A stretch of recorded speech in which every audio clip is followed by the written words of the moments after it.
Hello students, welcome to my channel study with hello Suman. तो आज के इस वीडियो में हम लोग कवर करने वाले हैं चैप्टर 2, यानी कि आपका चैप्टर जो है वो है आपका वर्ग और वर्गमूल। ठीक है, और इसका हम लोग आज क्या करेंगे, इंट्रोडक्शन पार्ट को कवर करेंगे। जो भी बेसिक चीज़ दिया गया है, जो भी बेस है इसका पूरा पहले डिस्कस करेंगे, उसके बाद हम लोग क्या करेंगे, चैप्टर पे आएंगे। ठीक है, तो स्टूडेंट्स अगर आप मेरे चैनल पर नए हैं तो प्लीज़ इस चैनल को सब्सक्राइब करना मत भूलिए। इस वीडियो के नीचे एक सब्सक्राइब बटन दिख रहा होगा, उस बटन को प्रेस करिए और नोटिफिकेशन को ऑल पे प्रेस करिए ताकि इस तरीके का हर वीडियो का नोटिफिकेशन आप तक पहुंचे। तो स्टूडेंट्स चलिए इस वीडियो को बिना टाइम वेस्ट करते हुए फटाफट से स्टार्ट कर लेते हैं। देखिए, चैप्टर का नाम यहाँ पे आप लोग देख पा रहे हैं, यहाँ पे है वर्ग और वर्गमूल। ठीक है, और ये कौन सा चैप्टर है आपका, प्रश्नावली 1.2.1 का हम लोग क्या कर रहे हैं, इंट्रोडक्शन पार्ट को कवर कर रहे हैं। ठीक है, तो सबसे पहले वर्ग और वर्गमूल यानी कि वर्ग कैसे निकालते हैं, स्क्वायर। जैसे 1 का स्क्वायर करेंगे तो क्या होगा, 1 होगा। ठीक है, 2 का स्क्वायर करेंगे यानी कि 2 का स्क्वायर मतलब क्या, 2 को 2 बार लिखना है, ना ही इससे गुना करना है। ठीक है, आप ये कंसेप्ट लेके चलिएगा कि 2 का पावर 2 है, यानी कि 2 को 2 बार लिखना है, डायरेक्ट आप इससे गुना नहीं कर सकते हैं। ठीक है, क्यों नहीं कर सकते हैं मैं अभी आपको बता रहा हूँ। देखिए, जैसे 3 का स्क्वायर है, अब आपको आदत है कि 3 को 2 से गुना कर देने के लिए, तो 3 को 2 से गुना करेंगे तो 6 होगा। लेकिन मैंने क्या बताया है, मैंने बताया कि 3 को 2 बार लिखिए और फिर गुना करिए तो कितना आ रहा, 9 आ रहा है। अगर आप इस कंसेप्ट से चलेंगे तो आपका क्वेश्चन क्या हो जाएगा, रॉन्ग हो जाएगा। ठीक है, इसी तरीके से मान लीजिए 4 का स्क्वायर करना है तो 4 गुना 4, इसको 2 बार लिखेंगे तो ये क्या आ जाएगा, 16 आ जाएगा। ठीक है, यहां से एक चीज ध्यान दीजिएगा, अगर कोई भी अंक है, अगर वो सम होगा, ठीक है, बेस बनाते चलिएगा, अगर वो क्या होगा, सम होगा। जैसे दो, दो क्या है, सम संख्या है। सम संख्या किसको बोलते हैं, जो 2 से विभाजित हो, ये सम संख्या है। अगर इसका वर्ग करेंगे तो सम ही आएगा। अगर कोई विषम संख्या है, ठीक है, अगर कोई विषम संख्या है, ये आपका चैप्टर में आएगा फिर से, अभी मैं आपको थोड़ा सा आइडिया दे रहा हूं। अगर कोई विषम संख्या होगा, यानी कि 3 क्या है, 3 विषम संख्या है, 2 से विभाजित तो नहीं होता है। जब आप इसका वर्ग निकालेंगे, यानी कि जब स्क्वायर करेंगे तो क्या आ जाएगा, 9। यानी कि जो विषम संख्या है उसका वर्ग भी विषम आएगा, जो सम संख्या है उसका वर्ग भी क्या आएगा, सम ही आएगा। ठीक है, तो कुछ अब इंपॉर्टेंट बात हम लोग देख लेते हैं यहाँ से। ठीक है, यहाँ से आप लोग लिखिएगा, नोट करके लिखिएगा, यहाँ से एक एक पॉइंट को ध्यान से नोट करिएगा। ठीक है, पहला पॉइंट में क्या है, जिस संख्या के अंत में, ठीक है, यहाँ पे मैं लिख दे रहा हूं, जिस संख्या के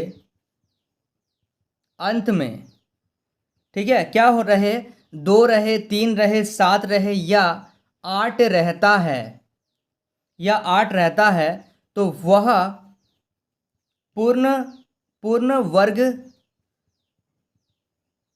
संख्या नहीं हो सकती। देखिए ध्यान से दीजिएगा, देखिएगा, ठीक है, ध्यान से देखिएगा क्या बोला जा रहा है। पहला पॉइंट, जिस संख्या के अंत में 2 रहे, 3 रहे, 7 रहे या 8 रहे तो वो पूर्ण वर्ग संख्या नहीं कहलाएगा। जैसे मान लीजिए, जैसे क्या क्या है, 2, 3, 7 और 8 क्या होना चाहिए, अंत में, यानी कि इकाई अंक में। जैसे 12 हो गया, 23 हो गया, 17 हो गया, 38 हो गया, ये सब। तो ये सब देखिए, ये सब पूर्ण वर्ग संख्या नहीं है। ठीक है, इसका आप पूर्ण वर्ग संख्या नहीं बोल सकते हैं। ठीक है, अगर मैं बोलूँ 4 का बात, 4, तो 4 का वर्ग क्या हो जाएगा, 2 हो जाएगा। ठीक है, 4 का वर्ग अगर करेंगे तो 2, यानी कि 2 का वर्ग मतलब 4 का स्क्वायर रूट अगर निकालेंगे तो 2 होगा, यानी कि हम बोल सकते हैं कि 2 का वर्ग करेंगे तो 4 आ रहा। लेकिन क्या आप बता सकते हैं कि ये 23 किसका वर्ग, कौन सा नंबर का वर्ग करने पे 23 आता है, तो कोई ऐसा भी नंबर नहीं है। ठीक है, तो अगर आपको यहाँ से पहचानने के लिए दिया जाए कि आप बताइए कौन सा पूर्ण वर्ग संख्या है और कौन सा पूर्ण वर्ग संख्या नहीं है, तो आपको देखना है कि इकाई अंक में अगर 2, 3, 7 और 8 रहे तो वो पूर्ण वर्ग संख्या नहीं है। जैसे यहाँ पे हम लोग लिए हैं, देखिए इकाई अंक को देखिए, इकाई अंक में क्या है, 6 है, तो 6 है, इसका मतलब इसमें से तो कोई नंबर नहीं है, इसका मतलब ये जो अंक है वो क्या है, पूर्ण वर्ग संख्या है। क्यों, क्योंकि यहाँ पे देखिए 16 आ रहा, 16 किसका, किस नंबर को वर्ग करने से 16 आता है, तो 4 का स्क्वायर करेंगे तब जाके 16 आएगा। समझ पा रहे हैं आप लोग। चलिए अब देखिए second number question, sorry second number point, इसमें देखिएगा सेकंड नंबर पॉइंट, इसी पॉइंट को हम लोग ले रहे हैं अभी, कि सम संख्याओं का वर्ग सदैव क्या होता है, सम संख्या होता है। सम संख्याओं का वर्ग क्या होता है, हमेशा क्या होता है, सम संख्या होता है। जैसे जैसे देखिए यहाँ पे 4 का स्क्वायर अगर करेंगे तो ये 16 आएगा, 6 का स्क्वायर करेंगे तो क्या आ जाएगा, 36 आ जाएगा। ठीक है, चलिए अब देखिए थर्ड पॉइंट में क्या बोला जा रहा है, ध्यान से देखिए, इसको नोट करिएगा आप लोग बहुत ही डिटेल में, ठीक है। देखिए थर्ड पॉइंट को ध्यान से देखिएगा। थर्ड पॉइंट में क्या है, विषम संख्याओं का वर्ग क्या होता है, सदैव क्या होता है, विषम संख्या होता है। यानी कि विषम संख्याओं का वर्ग हमेशा क्या होगा, विषम ही होगा। जैसे एग्जाम्पल मैंने आपको पहले ही बताया था, ठीक है। जैसे अगर 3 का वर्ग करेंगे तो क्या आ जाएगा, 9 आ जाएगा। 5 का वर्ग करेंगे तो क्या आ जाएगा, 25 आ जाएगा। इस तरीके से आप इसको चेक कर सकते हैं, ठीक है। चलिए अब देखिए फोर्थ पॉइंट को ध्यान से देखिएगा। यदि किसी, देखिए यहां पे मैं लिख रहा हूं, यदि किसी संख्या के अंत में शून्य की संख्या विषम हो तो ऐसी संख्या पूर्ण संख्या नहीं होगी, ठीक है। क्या मैं बोल रहा हूं, यदि किसी संख्या के अंत में शून्यों की संख्या क्या हो, विषम हो। जैसे एग्जाम्पल से देख लेते हैं, विषम हो, जैसे मान लीजिए 90, ठीक है। उसके बाद मान लेते हैं 10, तो संख्या क्या है, विषम है।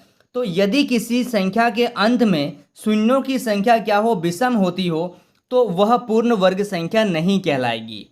जैसे यहाँ पे एक और एग्जाम्पल ले लेते हैं, ये देखिए, इसमें अंक क्या है, इसका जो अंक है वो क्या है, विषम है। तो ये पूर्ण वर्ग संख्या नहीं कहलाएगा। तो पूर्ण वर्ग संख्या कब कहलाएगा, देखिए, तो और यहाँ पे लिखिएगा शून्यों की संख्या, यदि शून्यों की संख्या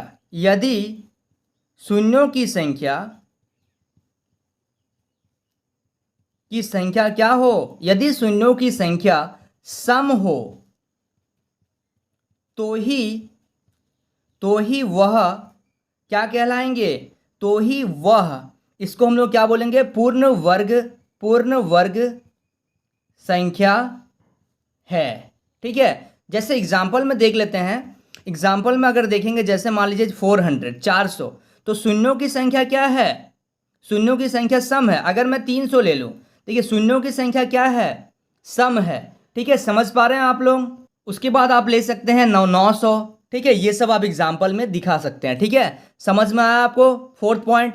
चलिए अब फिफ्थ पॉइंट को देखिएगा ध्यान से। फिफ्थ पॉइंट इंपॉर्टेंट है, ठीक है, ये क्वेश्चन में भी आ रहा है आप लोगों का। यदि एक संख्या के, अगर आपको पता करना है कि कौन सा ऐसा नंबर है जिसका इकाई अंक में एक आए, तो क्या होगा, देखिए, यदि किसी, देखिए मैं लिख के बता रहा हूं, यदि एक संख्या के इकाई स्थान पर 1 या 9 आता है, तब इसकी वर्ग संख्या के अंत में 1 आता है, ठीक है। देखिए अगर कोई संख्या 1 या 9 पे समाप्त होती है, या फिर हम लोग बोल रहे हैं कि कोई भी ऐसा नंबर है जिसका इकाई अंक क्या होगा, 1 है या 9 है, तब इसका वर्ग करने पे क्या आएगा, इकाई अंक में 1 आएगा। जैसे कुछ एग्जाम्पल के लिए ले लेते हैं। इकाई अंक में क्या है, 9 का वर्ग कर रहे तो आ रहा है 81, ठीक है। उसी तरीके से 21 का वर्ग कर रहे हैं, इकाई अंक में क्या है, 1 है, तो 21 का वर्ग कर रहे हैं तो क्या आ रहा है, 441।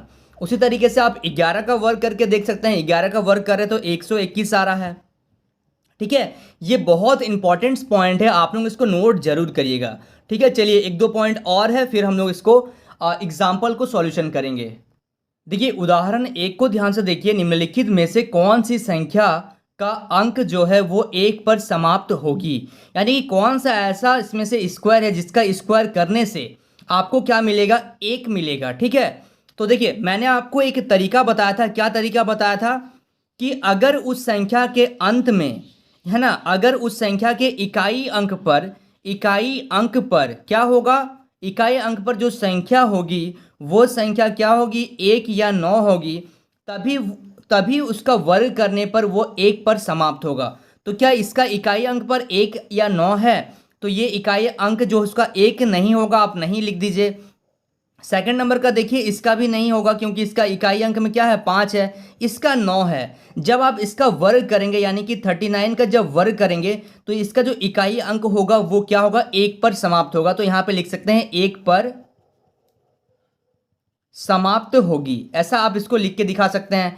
ठीक है, उसके बाद देखिए इसका जो डी नंबर क्वेश्चन है, डी नंबर, ठीक है, डी नंबर देखिए, डी नंबर में 491 का स्क्वायर, इकाई अंक में क्या है, 1 है। तो इस ये भी जो संख्या का जब वर्ग आप करेंगे तो ये 1 पर ही समाप्त होगी। ठीक है, उसके बाद देखिए ई नंबर, ई नंबर क्या है, 17 का स्क्वायर, तो इकाई अंक में ना ही 1 है और ना ही 9 है, तो ये भी संभव, ये भी 1 पर समाप्त नहीं होगी। ठीक है, देखिए कितना आसान तरीके से आप एग्जाम्पल को कर पाएंगे जब आप इसका कंसेप्ट पूरा क्लियर करेंगे, पूरा थ्योरी पार्ट को अच्छे से पढ़ेंगे, तब आपको एग्जाम्पल में एकदम भी टाइम नहीं लगेगा। ठीक है, चलिए अब हम लोग देखते हैं second number example. So students please note down this question. चलिए उदाहरण 2 को ध्यान से देखिएगा। निम्नलिखित में से कौन सा वर्ग सम है और कौन सा वर्ग विषम है? तो आपको इसको इतना टाइम नहीं लगाना है, ऐसा नहीं कि आप इसको वर्ग करने बैठ जाएं। ठीक है, तो ऐसा बिल्कुल भी आपको नहीं करना है। आपको क्या करना, बस देख के आपको आंसर बताना। मैंने एक कंसेप्ट बताया था, अगर इकाई अंक पे सम संख्या होगा तो उसका सम, उसका वर्ग भी सम होगा, अगर इकाई अंक पे विषम होगा तो उसका वर्ग भी विषम होगा। तो क्या 23 का वर्ग, 23 का वर्ग अगर कर रहे हैं तो ये क्या है, विषम है, तो इसका वर्ग भी क्या होगा, अगर इसका वर्ग कर रहे हैं तो क्या हो रहा है, विषम संख्या हो रहा है। ठीक है, आप लिख दीजिए विषम संख्या। इसमें देखिए क्या है, 34 है, यानी कि इकाई अंक पे 4 है, तो इसका जब वर्ग करेंगे तो क्या हो जाएगा, सम संख्या। ठीक है, अब देखिए 56 का स्क्वायर है, यानी कि इकाई अंक पे क्या है, सम संख्या है, तो इसका वर्ग भी क्या होगा, सम संख्या होगा। उसी तरीके से आप देखिए 21 का स्क्वायर, इकाई अंक पे क्या है, 1 है, यानी कि विषम है, तो इसका वर्ग भी क्या होगा, विषम संख्या होगा।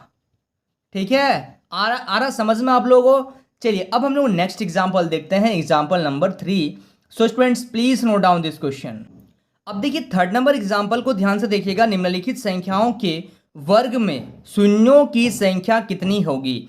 यानी कि आपको बताना है कि कितना जीरो होगा, शून्यों की संख्या आपको बताना है। ठीक है, तो पहला नंबर में है 30 का वर्ग करना है और आपको इसका बताना है कितना जीरो आ रहा है। और सेकंड नंबर क्वेश्चन में है कि 500 का वर्ग करेंगे तो कितना शून्य आएगा। तो आपको इसमें वर्ग नहीं करना है, आप देख रहे हैं कि यहाँ पे शून्यों की संख्या 1 है, तो इसका जब आप वर्ग करेंगे तो शून्यों की संख्या कितना हो जाएगा, 2, यानी कि आप लिखिएगा 2, इसका डबल कर दीजिएगा। उसी तरीके से सेकंड नंबर में आप देख रहे हैं शून्यों की संख्या कितना है, 2 है, तो 2 का डबल कितना हो जाएगा, 4, तो शून्यों की संख्या कितना हो गया, 4। ठीक है, इसी तरीके से आपको सॉल्व करना है। ठीक है, समझ में आ रहा है आप लोगों को? चलिए so students please note down this question. अब हम लोग देखते हैं एग्जाम्पल नंबर 4। अब देखिए उदाहरण 4 का जो क्वेश्चन है थोड़ा सा ये अलग है, थोड़ा सा ध्यान से इसको समझने का कोशिश करिएगा। दी हुई संख्याओं के बीच की पूर्ण वर्ग संख्या ज्ञात कीजिए। मतलब जो भी संख्या आपको दिया गया है इसके बीच में कितनी संख्याएं आएंगे और कौन सी संख्या, ऐसे संख्या बताना है जो पूर्ण वर्ग संख्या भी हो। ठीक है, तो देखिए ध्यान से देखिएगा इस क्वेश्चन को। पहला नंबर में 28 और 42 का आपको बताना है, इसके बीच में कौन सा एक ऐसा नंबर आएगा जो पूर्ण वर्ग संख्या कहलाएगा। ठीक है, तो आपको इसको देखना पड़ेगा, ये जो 28 है ये किसका स्क्वायर के आसपास आ रहा। तो देखिए 4 का स्क्वायर अगर कर रहे हैं तो 16 हो रहा है, 5 का स्क्वायर करें तो 25 हो रहा है, और 6 का कर रहे हैं तो 36 हो जा रहा है, ज़्यादा हो जा रहा है। यानी कि 5 का स्क्वायर से क्या है, ये बड़ा है। ठीक है, 5 का स्क्वायर से बड़ा है। और अब 42 को देखते हैं, 5 का स्क्वायर करें तो आ रहा है आपका 25, 6 का कर रहे हैं तो आ रहा है 36, और 7 का अगर कर रहे हैं तो 7 से थोड़ा सा ये मतलब 7 से छोटा हो रहा है, यानी कि 7 का स्क्वायर से ये क्या हो जा रहा है, छोटा हो जा रहा है, 42। ठीक है, तो अब यहां पे देखिएगा ध्यान से, 28 और 42 के बीच में पूर्ण वर्ग संख्या जो है वो क्या क्या आ रही है, 5 और 7 आ रहा है। ठीक है, यानी कि यहां पे लिखेंगे 28 से 42 के बीच की, ठीक है, 28 से 42 के बीच की पूर्ण वर्ग संख्याएं, क्या क्या संख्याएं आ रहे हैं, 5 एवं 7। ठीक है, 5 एवं 7 के बीच प्राकृतिक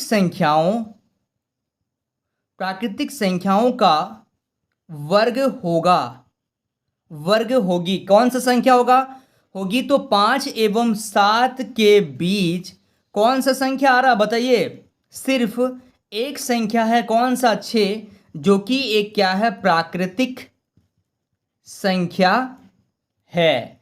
और इसको लिख सकते हैं हम लोग, 6 को दिखा सकते हैं, 6 का वर्ग करेंगे तो क्या आ जाएगा? 36 आ जाएगा। तो यहां पे आपको लिखना पड़ेगा इसलिए 28 और एक बड़ा ले लिए और एक को छोटा कर लिए, इस तरीके से आपको दिखाना पड़ेगा, ठीक है। 28 और 42 के बीच की पूर्ण वर्ग संख्या क्या होगा? 36 है। ठीक है, आ रहा समझ में आप लोगों को? चलिए, so students please note down this question. अब हम लोग देखते हैं सेकंड नंबर क्वेश्चन को। ठीक है, सेकंड नंबर क्वेश्चन में क्या है? 123 और 140। देखिए, सेकंड नंबर क्वेश्चन में मैंने आपको बताया 123 और 140 है। ठीक है, तो इसको सॉल्व कैसे कर रहे हैं ध्यान से देखते हुए चलिएगा। तो 123 और 140 आपको दिया गया है, तो आपको इसमें क्या करना पड़ेगा? सबसे पहले आप अगर देख रहे हैं कि ये 10 का स्क्वायर जो जब करेंगे तो 100 आ जा रहा है, 11 का स्क्वायर कर रहे हैं तो क्या आ रहा है? 121 आ रहा है। अगर हम लोग कर रहे हैं आपका 12 का स्क्वायर, तो 12 का स्क्वायर में ज़्यादा हो जा रहा है, यानी कि 11 का स्क्वायर से ये थोड़ा सा क्या है? बड़ा है। और 140 12 का स्क्वायर अगर कर रहे तो आ जा रहा है आपका 12 का स्क्वायर करेंगे तो 144 आ जा रहा है, यानी कि 12 का स्क्वायर से छोटा हो जा रहा है ये। ठीक है, तो यहाँ पे लिखेंगे 140 जो हो रहा है वो क्या हो रहा है? छोटा हो रहा है। किससे? 12 का स्क्वायर से। तो अब देखिए यहाँ से अब 13 नहीं ले सकते हैं। ठीक है, 13 यहाँ पे नहीं ले सकते हैं, क्योंकि इससे हम लोग को देखिए इस तरीके से हम लोग बनाते हैं कि 13 ले ले तो बहुत ज़्यादा आ जा रहा है। ठीक है, तो अब हम लोग बता सकते हैं कि 11 एवं 12 जो है वो क्रमागत प्राकृतिक संख्या है, यानी कि क्रमागत मतलब 11 के बाद क्या आ जा रहा है? आपका 12 आ जा रहा है। ठीक है, तो इसलिए 11 एवं 12 के बीच कोई प्राकृतिक संख्या नहीं है। ठीक है, यहां पे लिखेंगे अतः 123 एवं 140 के बीच कोई भी पूर्ण वर्ग संख्या नहीं है। ठीक है, आ रहा समझ में आप लोगों को? चलिए, so students please note down this question. So students, I hope आपको इस वीडियो से काफ़ी कुछ सीखने को मिला होगा। वाकई अगर आप इस वीडियो से कुछ सीखे हैं तो इस वीडियो को लाइक करिएगा, हमारे चैनल को सब्सक्राइब करिएगा और इस वीडियो के एंड में कमेंट करना मत भूलिए। तो स्टूडेंट्स मिलते हैं नेक्स्ट वीडियो में, तब तक के लिए बाय।